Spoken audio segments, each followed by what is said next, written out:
O mundo sobrenatural é real. Ele nos cerca e às vezes se manifesta para pessoas como você e eu. Pessoal, o Sasquatch é muito real, na minha opinião.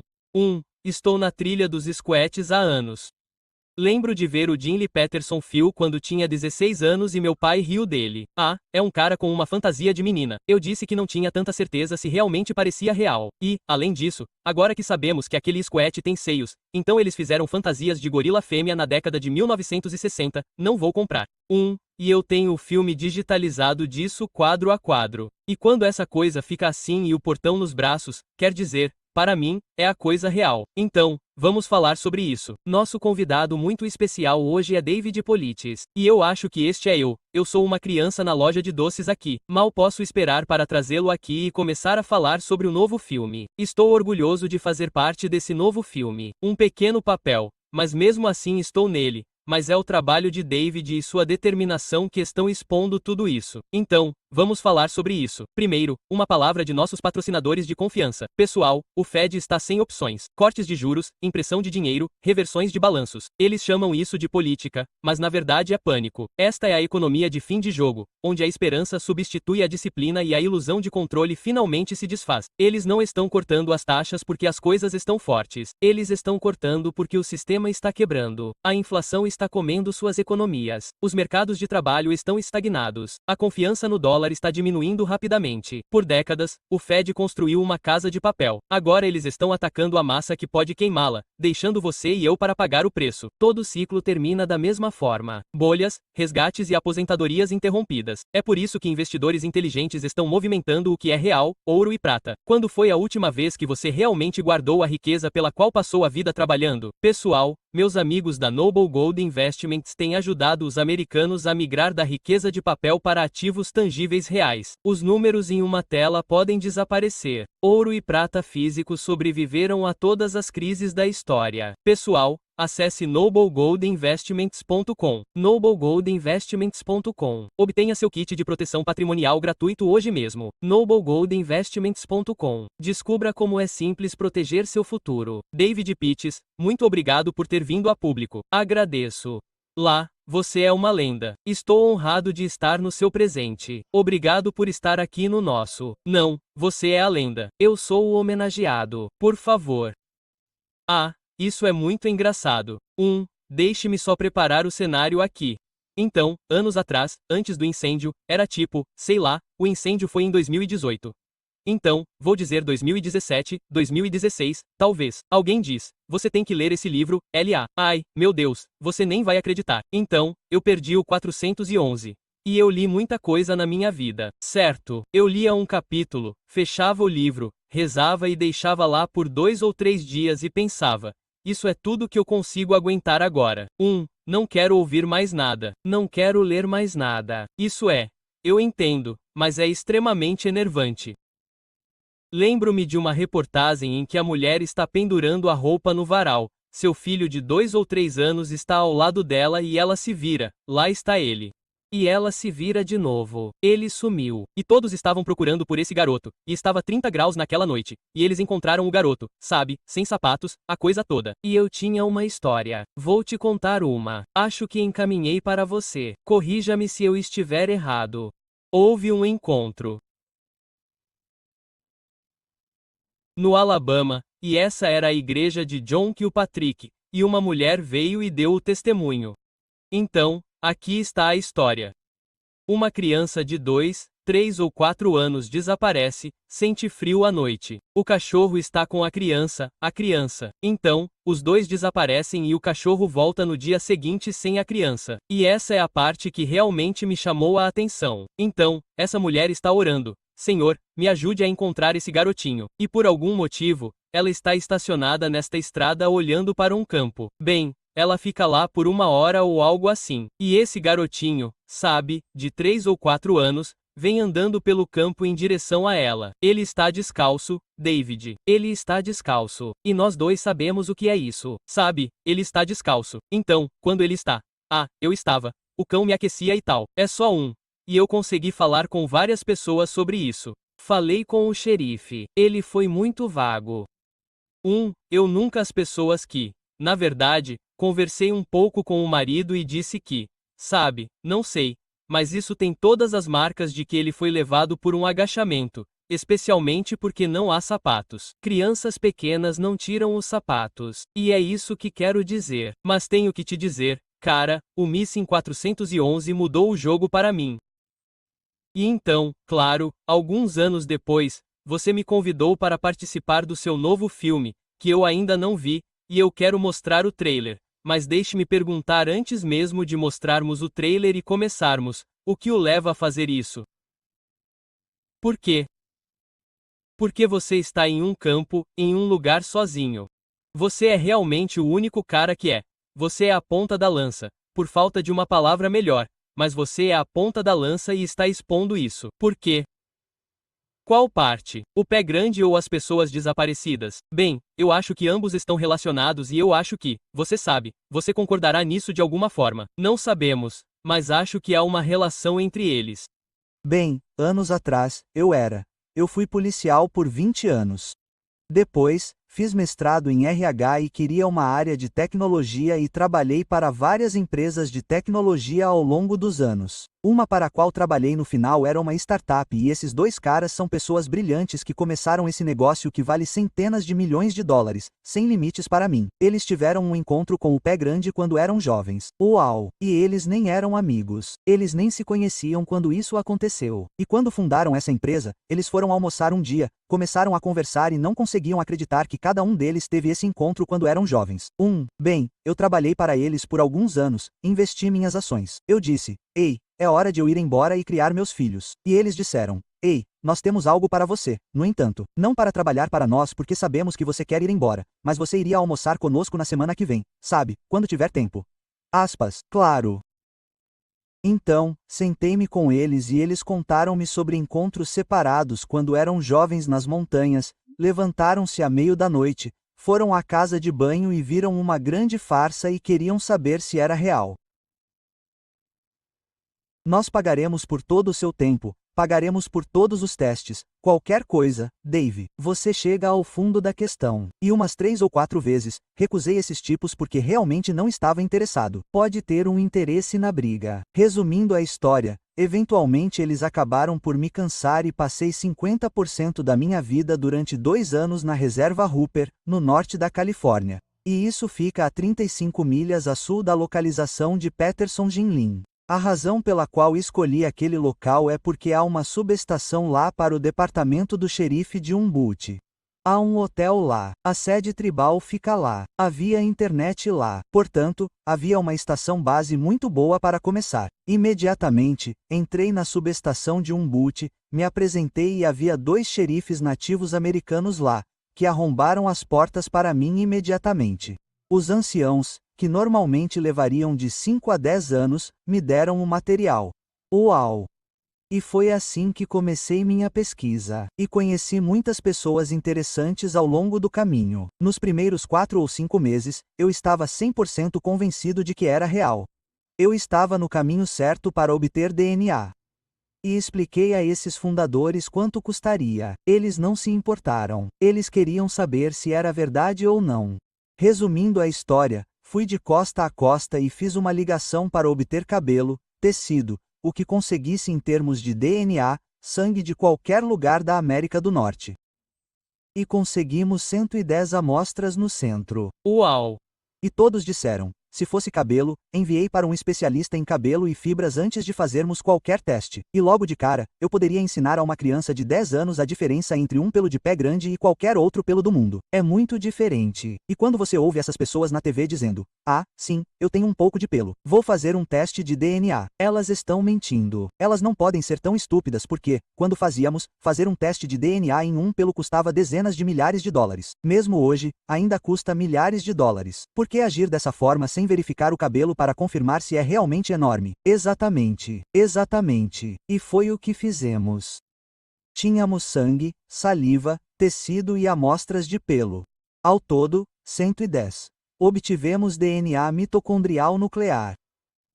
E no final, quando enviamos o DNA nuclear para o GenBank, o receptáculo mundial de DNA, Eles nos questionavam. Eles disseram: existe algum tipo de tribo na Amazônia que nunca foi descoberta? O que é isso? Aspas. Não queríamos dizer nada, mas eles disseram: bem, o DNA nuclear do lado masculino não existe. Uau! No lado feminino, ele remonta a aproximadamente 12.000 anos no Oriente Médio. E isso não estava em uma, estava em várias amostras. O resultado foi o mesmo. Então, quando as pessoas dizem um criptado, eu digo que não, não é. Criptado implica que é um animal desconhecido. No meu ponto de vista, é algum tipo de humano híbrido. Eu diria que, sabe, para minha área de atuação e minha pesquisa e tudo isso, na minha opinião, eles são um ramo dos Nephilim. E eu fui ao seu programa ou filme e falei sobre isso. Acho que há alguns, acho que são os animais da terra sobre os quais lemos no livro do Apocalipse. Quer dizer, é isso que eu acho que são. E você sabe, os guardiões da floresta, eu simplesmente não estou mais acreditando nisso. Eu simplesmente não estou mais. É que, você sabe, você trabalhou com Melba Ketchum nisso ou isso foi completamente diferente ou o quê? Melba era meio que a peça central disso e então ela montou uma equipe de 5 PhDs e 5 laboratórios certificados. Uau! Para fazer todo o trabalho e ela era mais a organizadora e então os 5 PhDs escreveram o white paper sobre isso. Então foi um grupo incrível que fez isso. Sim, é incrível. Isso é um choque. Ela fez um bom trabalho. Cip, tire seu chapéu se estiver assistindo. Obrigada por todo o seu trabalho ao longo dos anos. Você sabe o que me impressiona, e nós conversamos sobre isso antes de começarmos a entrevista. É como, você sabe, nós sempre somos xingados. Você sabe, você é um pseudocientista, você é um pseudo-arqueólogo, você sabe. Com licença. Quantas pessoas fizeram o trabalho de DNA? 110 amostras, sabe? Quantas pessoas fizeram, sabe? Tem um dos nossos crânios do Peru, certo? Quer dizer, fizemos 58 amostras do Peru, e estamos no processo de fazer mais pesquisas de DNA. Neste exato momento, nos juntamos a um geneticista de renome mundial. E você sabe, vou só dar uma dica. O DNA mitocondrial é do Oriente Médio. O C14 tem 800 anos. Então é pré-colombiano. Então isso não se encaixa na narrativa. Eles não querem ouvir isso. Não está contaminado. Pegamos várias amostras, fomos a vários laboratórios com elas. Não conte a ninguém o que estamos fazendo. Não dê a dica. Mas é isso que é. Até agora, você sabe. E estamos fazendo mais pesquisas enquanto falamos agora. Estamos fazendo outra rodada na mesma amostra. Então, nosso trabalho com crânios alongados, e foi isso que conectou nosso amigo em comum Ron Moorhead, porque quando fomos ao Peru pela primeira vez, Ron veio conosco porque estava interessado em. Existe uma conexão entre esses crânios alongados no Peru e o que vemos, você sabe, digamos no campo de Jim Lee Peterson ou onde quer que seja. E eu diria que, sem as fotografias que vi, eu diria que sim. Muitos deles têm esse formato de cabeça cônica. Então, isso é realmente muito interessante. Então, vou mostrar o trailer aqui porque, você sabe, poderíamos falar a tarde toda sobre isso. Quero mostrar o trailer e, deixe-me ver. Aqui está. Então, e enquanto falamos sobre isso, você pode, eu vou parar, você sabe, onde você quiser, e onde você quiser parar, podemos voltar. Então, pessoal, aqui está o trailer do novo filme. Mal posso esperar para assistir. Vou falar com a esposa sobre voar para lá um dia depois do Dia de Ação de Graças para a estreia. Vou ver se consigo fazer isso, mas todos nós sabemos como seria. Mas aqui está o trailer, pessoal. Sou um homem da floresta a vida toda e nunca tive medo de nada que esteja na floresta, mas tenho um pouco de medo desses pés grandes. Quando você vai até lá, está no quintal deles. Eles estão aqui há muito tempo. Ah, aí está. Não é simplesmente uma criatura. Existem 2 pensamentos divergentes sobre o que é o pé grande. Um lado acredita que é um gorila macaco. A outra escola de pensamento é que é multidimensional. Há um aspecto físico e um não físico. Você tem o pé grande, tem orbes, e quero dizer que os 2 andam de mãos dadas. Você verá um avistamento do pé grande e depois um avistamento de OVNI ou vice-versa. Há uma grande estranheza associada a quase todos os encontros significativos com o pé grande. Começamos a rastrear essa criatura. Os rastros desaparecem. Eles simplesmente somem. Algumas pessoas sabem de coisas que não querem que outras pessoas saibam. É bem surpreendente o que descobrimos. Pesquisa do Rancho Skinwalker sobre orbes do Pé Grande. Havia criaturas incomuns no Rancho Skinwalker. Há muitas informações sobre as quais não se fala. As coisas paranormais que nenhum macaco certamente conseguiria fazer. Se você quer resolver o problema, precisa saber todos os aspectos dele. Eu vi um Sasquatch e ele desapareceu no ar. Através da visão noturna, vendo algo completamente diferente. Há coisas lá fora que simplesmente não vemos ou entendemos. Ele tem a capacidade de se camuflar. Ele reescreve a história. Foi surpreendente vê-las. Bem aqui. Meu Deus.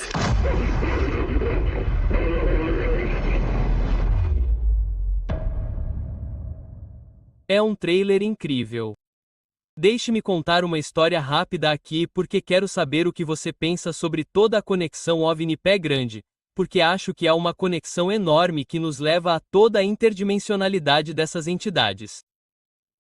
Então, uma mulher entrou em contato comigo anos atrás, e ela morava no Canadá e sua propriedade ficava em uma floresta nacional. Então, bem ali, você sabe onde isso vai dar, certo? E então, ela está lá fora em um lindo dia de primavera. A vizinha dela mora a cerca de 1,5 km dela. Há um campo aberto enorme onde eles cultivam vegetais, milho, soja, o que for. E então, há este campo. É porque é primavera. Eles ainda não plantaram. E a vizinha dela está pendurando roupas. Então, há um mato a cerca de 50 metros dela. Há um mato de cerca de 1,20 m ou 1,5 m de altura.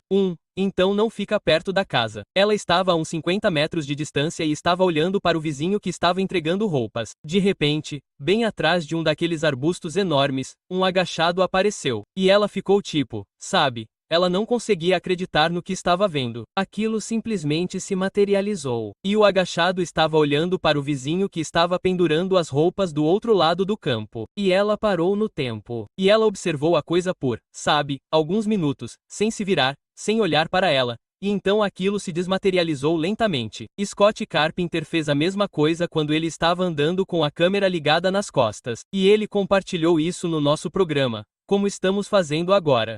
E de repente você vê aquele círculo perfeito e lá está o agachado em um joelho com o crânio alongado. Então, sabe, o filme é incrível. Vamos falar sobre isso. O que as pessoas podem fazer, porque você tem um elenco incrível de pessoas lá. Ouvi falar de alguns, outros não, mas as testemunhas oculares. Mal posso esperar para assistir. Então, conte-nos sobre isso. O que você achou? Então, esse é realmente um trabalho em andamento há talvez 4 ou 5 anos. Eu sempre quis fazer um sobre o Pé Grande Sasquatch, mas outro produtor veio até mim 3 anos atrás e disse: "Ei, Dave, que tal fazer um filme do Pé Grande Sasquatch e nós o financiamos?" Eu disse: "Ótimo. Bem, vamos fazer isso." E o primeiro em que pensei foi alguém com quem trabalhei por 10 anos, Scott Carpenter. Certo. Scott e eu éramos melhores amigos. E ele e eu conversamos sobre isso e eu disse: "Ok, vamos começar a filmar com você." E fomos até lá. Passamos uma semana no Parque Nacional das Grandes Montanhas Fumegantes com ele em uma área de onde ambos coletamos amostras de cabelo. Ele teve avistamentos, eu tive avistamentos, e então L.A. Voltei 5 dias depois, Stutt morreu. MHM. Eu não conseguia acreditar. Eu não conseguia acreditar. E ainda me irrita muito só porque ele era um cara muito inteligente e muito cristão. Sim, bom cochilo. Realmente um bom ser humano. É. A partir daí, Scott e eu trabalhamos com todos os pesquisadores que estão naquele filme. E eram pessoas que tinham a mente aberta. E uma das coisas que todas essas pessoas fizeram foi começarem lá do lado da cerca que era um macaco ou um gorila.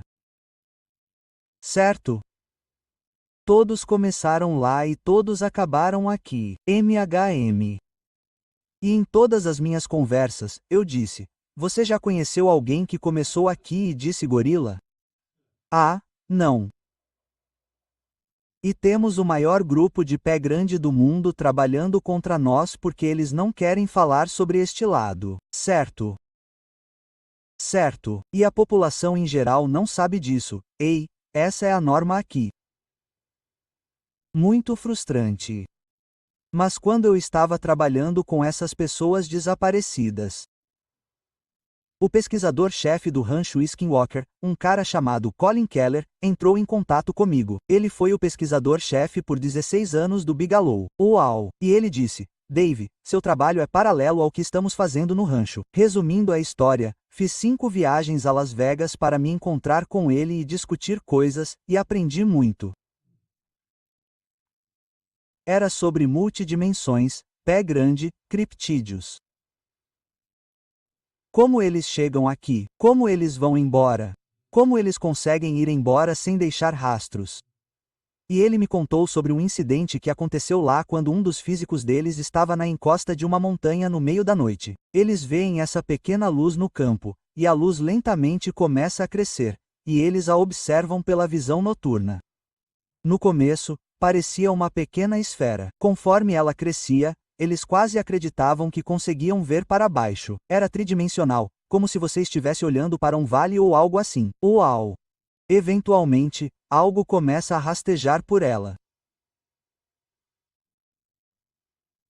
E ela rasteja para fora, pula para o campo e tem a figura de um homem todo de preto. Muito semelhante à figura do pé grande.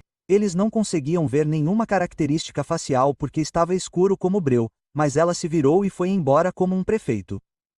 Muito forte, muito grande. E depois que ela saiu, apareceram roupas de portal. Sim. E então houve incidentes em que eles viram dinossauros no rancho.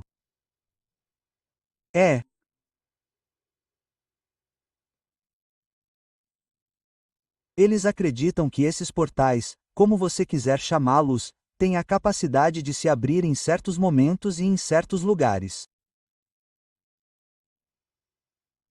Eu estava fazendo um especial para o History Channel chamado Vanished. Você pode assistir na Amazon. Você paga alguns dólares. Não é meu. Pertence ao History Channel. E eles me enviaram para a Universidade de Wisconsin para me encontrar com um homem chamado John Brandenburg. Ele é um físico da NASA e um físico teóricos. Nós falamos sobre física quântica e falamos sobre portais, multidimensões. E ele disse: Dave, nós 9 nos reunimos na NASA e falamos sobre teoria, física quântica e portais. E não se trata de se eles existem ou não. Esta é a parte que é quase obscena. Falamos sobre como podemos pegar esses portais e usá-los ofensivamente em tempos de guerra. Para destruir exércitos, destruir pessoas, destruir navios. Porque Dave, quando eu lia seus livros, quando há uma criança pequena perto de alguém na floresta e em um segundo ela está lá e no outro não está. Certo, isso é algum tipo de inteligência usando tecnologia avançada que não temos agora. Exatamente, exatamente. E ele disse: vou fazer uma reportagem. E eu estava lá em cima para falar com ele sobre alguém que desapareceu no sítio sobre o Monte Shasta. E, não havia nada. Não havia nada. Estava acima do nível das árvores. Não havia fendas. Não havia neve. Não havia nada. Era no meio do verão. E esse homem deixou alguns amigos. Eles o viram ir embora e ele caiu no esquecimento. Ele simplesmente desapareceu. E Brandenburg disse: Dave, só deve haver uma escolha. Ele foi pego por um poste. Sim, concordo. E ele disse: não se fala muito sobre isso. Ele disse: se você colocar todos os físicos teóricos em uma sala, todos dirão que eles existem. Todos dirão que provavelmente há 10 dimensões diferentes na vida que desconhecemos. MHM. Depois de realmente fazer tudo isso, foi quando voltei e comecei a falar com Ron e o resto desses pesquisadores que pensam em um nível diferente dos macacos. E meio que nos colocaram nesse caminho de juntar todas as nossas informações, expondo-as de uma forma que alguém que não sabe nada sobre o assunto possa absorvê-las sem que elas sejam jogadas para cima deles. meio que absorvendo lentamente enquanto assistimos ao filme e vemos que o tópico do pé grande é real, mas se você olhar por outro ângulo, faz muito mais sentido a longo prazo do que parecia olhando daqui. Eu concordo. Sabe, e nós conversamos sobre isso. Scott Carpenter me ligou várias semanas antes de falecer e ele, sabe, e nós oramos ao telefone e ele disse: eles estão chegando e batendo nas paredes da casa. Ele perdeu a proteção, o que é outra conversa que não vou abordar. Mas lá estava ele, sabe, apavorado e com razão. Eles estavam em cima da casa. Eles estavam batendo, sabe, na lateral das paredes externas. E então oramos e, sabe, essa foi a última vez que ouvi falar dele. E então recebi uma ligação do filho dele dizendo que ele havia falecido repentinamente. Acho que essa é minha opinião. Acho que o tiraram de lá. É o que eu acho. Uma história rápida. Alguns anos atrás, sem relação com nada que eu esteja fazendo aqui, exceto o pé grande. Eu queria visitá-lo por 4 dias, ficamos na floresta bem tarde. Acabamos voltando para a casa dele por volta das 23 horas ou 24 horas, quando Al chegou. Estávamos parados na frente da casa do Scott. Bem ao lado da casa dele, há um toldo de alumínio como porta de garagem, e estávamos parados na entrada da garagem dele, e há uma casa atrás da dele, mas a casa ao lado, não há nada atrás, exceto bosques que se estendem por talvez 1 ou 2 quilômetros, e então há um rio que sobe até as montanhas a cerca de 1/4 de milha da casa dele, e sempre teorizamos que eles estão descendo os rios. Então, de qualquer forma, por volta das 23 horas, 11h30 da noite, silêncio total lá fora. De repente, bum, uma pedra provavelmente do tamanho de 2 bolas de softball atinge esta garagem. Uau! Rola para fora da garagem, cai de pé a 6 metros de distância. Uau! Se algo tão grande que eu faria, eu mataria meus braços jogando o mais longe que eu pudesse. Uau! Talvez você pudesse jogar a 3 ou 6 metros no máximo. Sim. Certo, no máximo. E nós dois olhamos um para o outro e dissemos: ok, sabemos de onde isso veio. Sim, sério. Uau!